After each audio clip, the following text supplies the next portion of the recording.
భూమి, గగన్ రాజమండ్రి వెళ్తారు కదా! ఒక రూమ్‌లో ఉంటారు. అప్పుడే ధ్రువ గగన్‌కి వీడియో కాల్ చేస్తాడు. గగన్ వీడియో కాల్ లిఫ్ట్ చేసి, "హాయ్ బావ ఎలా ఉన్నారు?" అని అడుగుతూ ఉంటే, "మీరెక్కడున్నారు బావగారు?" అని ధ్రువ అడుగుతూ ఉంటాడు. నేను ఇంట్లోనే ఉన్నాను" అని కంగారు పడుతూ గగన్ చెప్తాడు.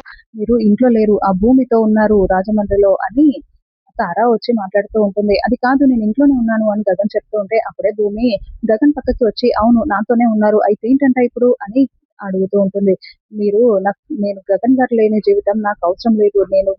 నన్ను పెళ్లి చేసుకోకపోతే నేను చచ్చిపోతాను అని తార ఒక ఆయిల్ క్యాన్‌ని తీసుకొని వచ్చి తన మీద పోసుకొని నిప్పంటించుకోవడానికి రెడీగా ఉంటుంది.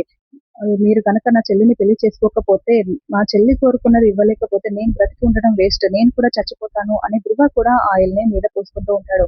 "ఆగండి, ఆగండి ప్లీజ్ ఆగండి. అసలేంటి? ఎందుకిలా చేస్తున్నారు? ఏం చేయాలో చెప్పండి" అని గగన్ అడుగుతూ ఉంటే, "రేపే మన పెళ్లికి ముహూర్తాలు పెట్టించండి. రేపే మన పెళ్లి జరిగిపోవాలి" అని తార అనడంతో ఇంక చేసేదేమీ లేక తప్పక గగన్ సరే అని అంటూ ఉంటాడు. ఇంకా భూమి ఆ మాట విని చాలా బాధపడుతూ ఉంటుంది.